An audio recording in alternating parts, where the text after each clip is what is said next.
İran rəsmisi bu həftə müharibəni dayandırmaq üçün tələblər siyahısını təqdim edərkən Tehranın əvvəlki siyahısında yer almayan yeni bir bəndi İranın Hörmüz boğazı üzərində suverenliyinin tanınmasını əlavə edib. Dünyanın neft və mayeləşdirilmiş təbii qaz daşımalarının 5də birinin keçdiyi bu dar su yolu İslam Respublikasının ən güclü silahına çevrilib. Tehran indi bu strateji keçidi həm illik milyarlarla dollar gəlir mənbəyinə, həm də qlobal iqtisadiyyata təzyiqli çarına çevirməyə çalışır.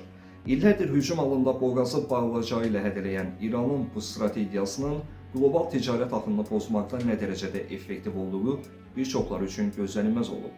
Bloomberg Economics'in yaxın şərq üzrə rəhbəri Dina bildirib ki, İran qlobal iqtisadiyyatı girov saxlamağın nə qədər ucuz və asan olduğunu görərək bu vəziyyətdən təəccüblənib. Müharibədən çıxarılan dərslərdən biri də bu yeni rıçağın kəşf edilməsidir və Tehran gələcəkdə ondan yenidən istifadə edəcək.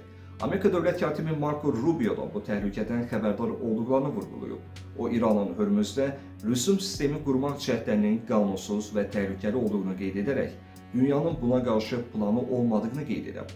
Ekspertlər İranın bu rüsum sistemini beynəlxalq səviyyədə qəbul etdirə biləcəyinə şübhə ilə yanaşsalar da, CNN-in hesablamalarına görə uğur qazanacağı təqdirdə gəlirlər Misirin Süveyş kanalından əldə etdiyi qazancla rəqabət apara bilər.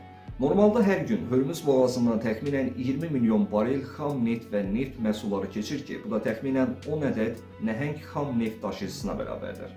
Hər tanker üçün bildirilən 2 milyon dollar rüsum tətbiq olunsa, bu təkcə neftdən gündəlik təxminən 20 milyon dollar və ayda 600 milyon dollar deməkdir. Bura enerji daşımaları da əlavə olunsa, bu rəqəm ayda 800 milyon dollardan çox ola bilər ki, bu da İranın 2024-cü ildəki aylıq neft ixracı gəlirinin təxminən 15-20%-nə bərabərdir. Müqayisə üçün, Misir dövlət tərəfindən idarə olunan Süveyş kanalından normal ildə ayda 700-800 milyon dollar qazanır. Baxmayaraq ki, son bir ildə Qırmızı dənizdəki fasilələr səbəbindən gəlirlər kəskin şəkildə azalıb. Amerika Mərkəzi Dəniz Kollecinin beynəlxalq dəniz hüququ üzrə professoru James isə qeyd edir ki, tranzit haqlarının tutulması beynəlxalq naviqasiya qaydalarının pozulmasıdır. BMT Dəniz hüququ haqqında konvensiyasına görə Hörmüz beynəlxalq boğaz hesab olunur və bütün dövlətlərin oradan maneəsiz keçid hüququ var. Buna baxmayaraq, Lloyd List gəmicilik agentliyi artıq bəzi gəmilərin təhlükəsiz keçid üçün ödəniş etdiyini və İran İnqilabı Keşikçiləri Korpusunun təsdiqlənmiş gəmilər üçün qeydiyyat sistemi qurduğunu iddia edir.